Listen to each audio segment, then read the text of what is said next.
La noche en que Jenni Rivera subió a ese avión, ya venía cansada desde hacía años. No era solo agotamiento físico. Era el peso de una vida entera empujada a la fuerza. Y cuando una mujer aprende demasiado pronto a no detenerse, a veces el final no llega de golpe. Se viene construyendo en silencio. ¿Qué fue lo que realmente pasó con Jenni Rivera antes de aquella madrugada? Si te gustan estas historias contadas sin maquillaje, suscríbete y activa la campana.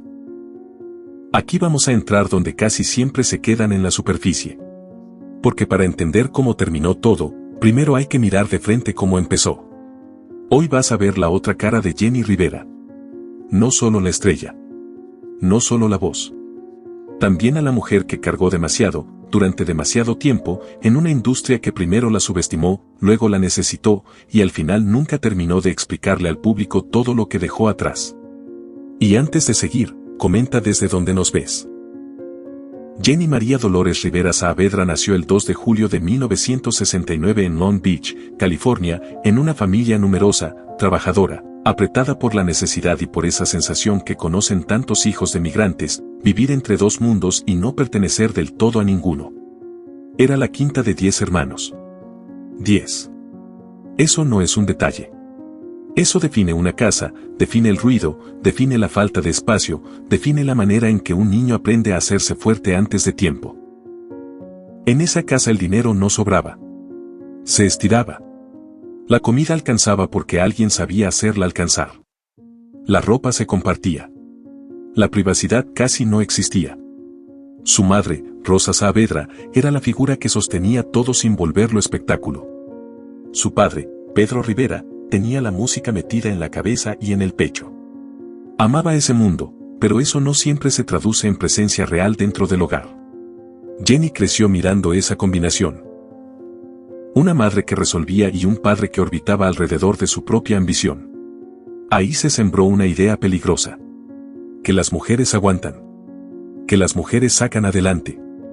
Que si nadie más resuelve, resuelven ellas. Y esa idea, que a veces salva, también puede romperte por dentro. Desde muy joven empezó a cantar. No con la perfección fría de una voz académica, sino con algo más raro, ¿verdad? Había una aspereza emocional en su voz, una forma de entrarle a una frase como si ya la hubiera vivido.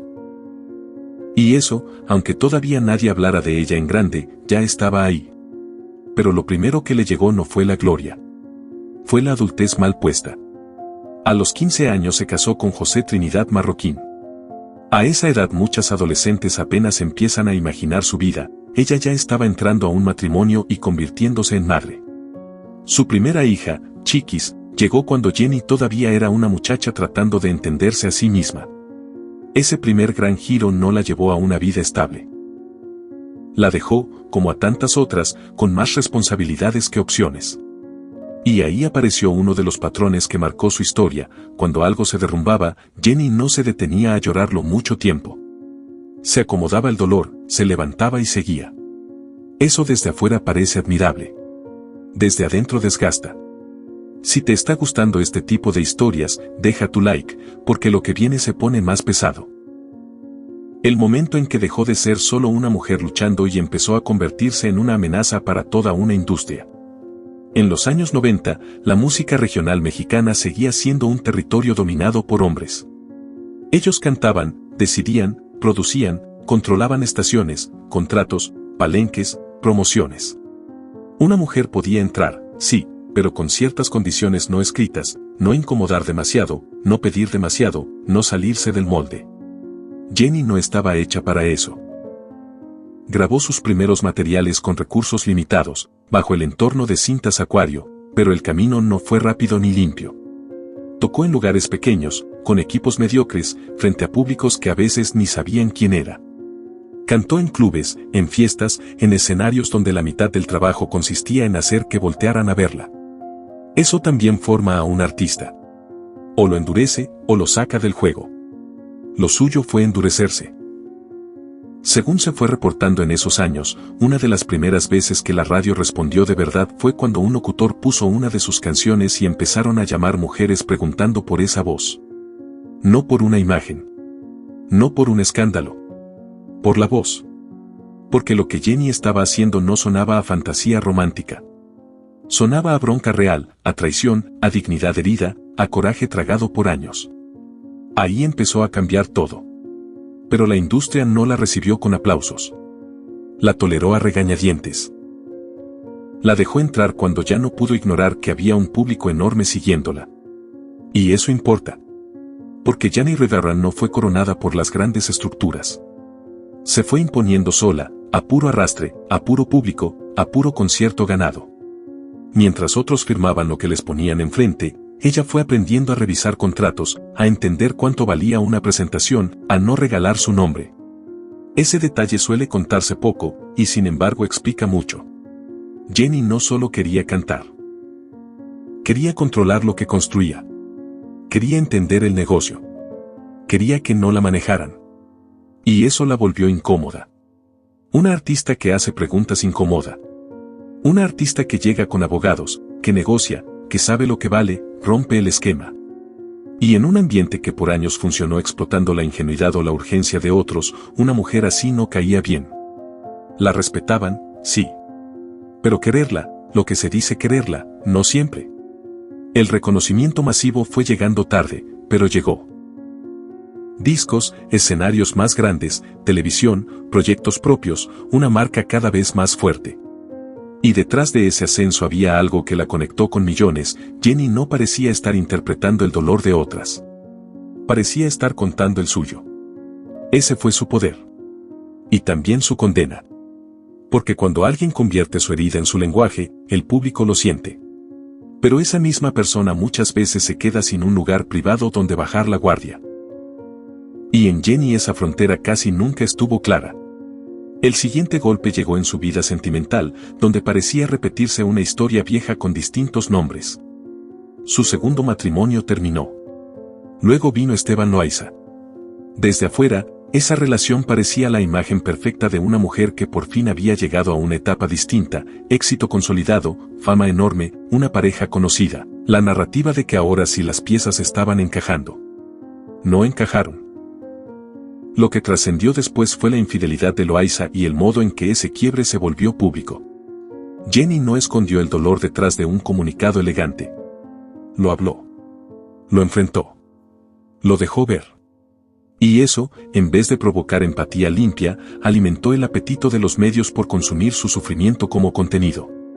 Ahí hubo una crueldad evidente. Durante años no la celebraron con la misma intensidad con la que luego cubrieron su caída sentimental.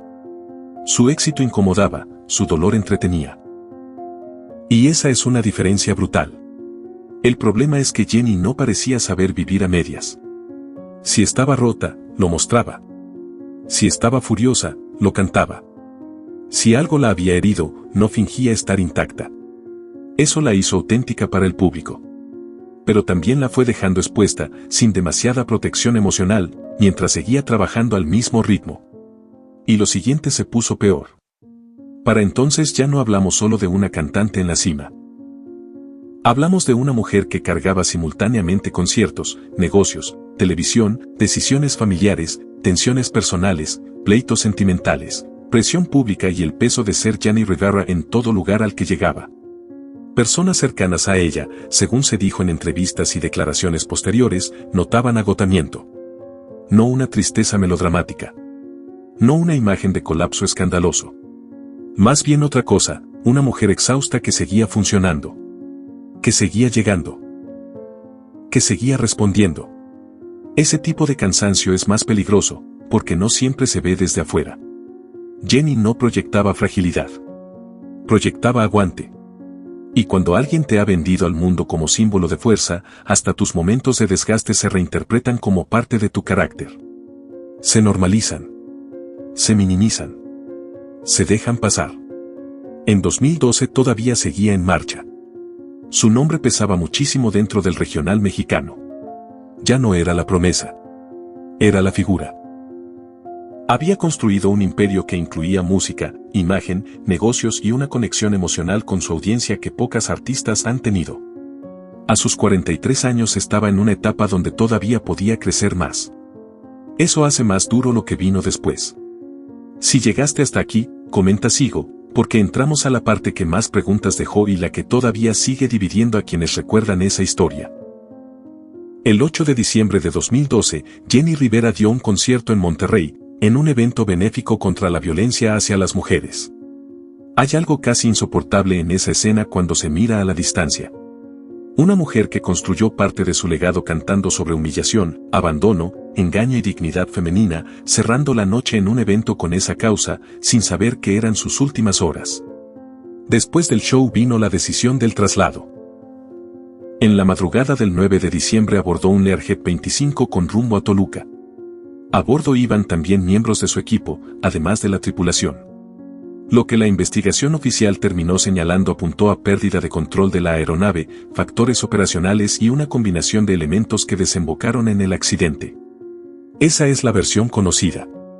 Pero alrededor de ese vuelo quedaron preguntas que nunca desaparecieron del todo. Una de ellas tiene que ver con la aeronave misma. Un Learjet 25 fabricado en 1972. Un avión con décadas encima. Legalmente una aeronave puede seguir operando si cumple con mantenimiento, revisiones y autorizaciones. Eso es cierto.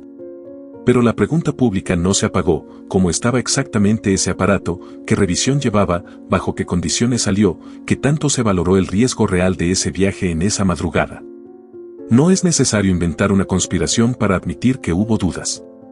Las hubo. Y siguen existiendo para mucha gente. También quedaron versiones sobre las horas previas, sobre la urgencia por llegar, sobre advertencias o comentarios alrededor del vuelo. Algunas cosas se dijeron, otras nunca se confirmaron con plena claridad. Y ahí conviene poner los pies en la tierra, no todo rumor merece convertirse en verdad. Pero tampoco se puede negar que el caso dejó zonas grises que alimentaron preguntas durante años. A las 3:15 de la mañana el avión despegó. Aproximadamente a las 4:20 se perdió contacto. Después vinieron los reportes, la búsqueda, la confirmación del impacto en la zona de Iturbide, Nuevo León. 7 personas murieron. No hubo sobrevivientes. Y ahí se partió algo más que una carrera. Porque la muerte de Jenni no cerró una historia. Abrió otras. La de los pendientes. La de la familia fracturada. La del legado. La del dinero. La de los vínculos que, sin ella al centro, empezaron a tensarse de otra manera. Lo que vino después no fue paz. Fue disputa, duelo público, duelo privado y una administración de su recuerdo que también generó controversias. Ese es otro punto incómodo, cuando una figura así muere, todo el mundo dice amarla, pero no todos cuidan su memoria de la misma forma. Aparecen intereses, versiones, peleas, distancias, cuentas pendientes. Y con Jenni eso se notó. Su voz siguió sonando. Su nombre siguió llenando espacios. Las canciones siguieron sirviendo de refugio para mujeres que todavía se reconocen en ellas. Pero la mujer ya no estaba para ordenar el caos que dejaba atrás. Y muchas veces ahí se revela cuánto dependía todo de una sola persona. Eso también dice mucho de su vida. Jenni Rivera fue presentada durante años como símbolo de fuerza. Y sí, lo fue. Pero reducirla a eso le queda corto. También fue una mujer moldeada por la necesidad, por la costumbre de resolver, por la imposibilidad casi total de soltarse. Una mujer que convirtió sus golpes en repertorio, su rabia en negocio, su historia en espejo colectivo. Y quizá ahí está lo más duro de todo. No que muriera en un accidente aéreo. No solo eso. Lo más duro es pensar que llevaba demasiado tiempo funcionando con la idea de que parar era perder. Que descansar era un lujo. Que pedir ayuda era casi una falla. Hay creencias que primero te salvan y luego te cobran factura. A Jenni, esa factura le fue llegando poco a poco. La niña de Long Beach que creció entre apellidos mexicanos, cuartos compartidos, trabajo duro y una madre que no podía darse el permiso de quebrarse, se volvió una de las figuras más grandes del regional mexicano. No porque le allanaran el camino. Porque lo fue rompiendo a codazos emocionales. Y cuando llegó arriba, todavía seguía cargando como si siguiera abajo. Esa contradicción la persiguió hasta el final. Tuvo fama, dinero, poder de convocatoria, negocios y una conexión real con millones. Pero también arrastró heridas viejas, relaciones fallidas, desgaste acumulado y una forma de vivir donde casi nunca parecía existir la pausa. Por eso su historia sigue doliendo. No solo por cómo terminó, sino por todo lo que parece decir entre líneas, que una persona puede convertirse en refugio de millones y aún así quedarse sin refugio propio. Que alguien puede sonar invencible en un escenario mientras por dentro ya viene gastado. Que a veces la fortaleza más admirada es también una forma de soledad. Si esta historia te movió, comenta 2. Y ve a mirar el siguiente video del canal, porque hay otra figura enorme de la música mexicana cuya historia pública nunca contó todo lo que pasaba detrás. Jenny Rivera dejó canciones, carácter y una huella que no se borró con aquel impacto en la sierra. Pero también dejó una pregunta incómoda, una de esas que se quedan rondando después del silencio. ¿Cuánta fuerza puede cargar una persona antes de que esa misma fuerza la empiece a destruir? Y el siguiente caso que viene en este canal también tiene esa oscuridad detrás del aplauso.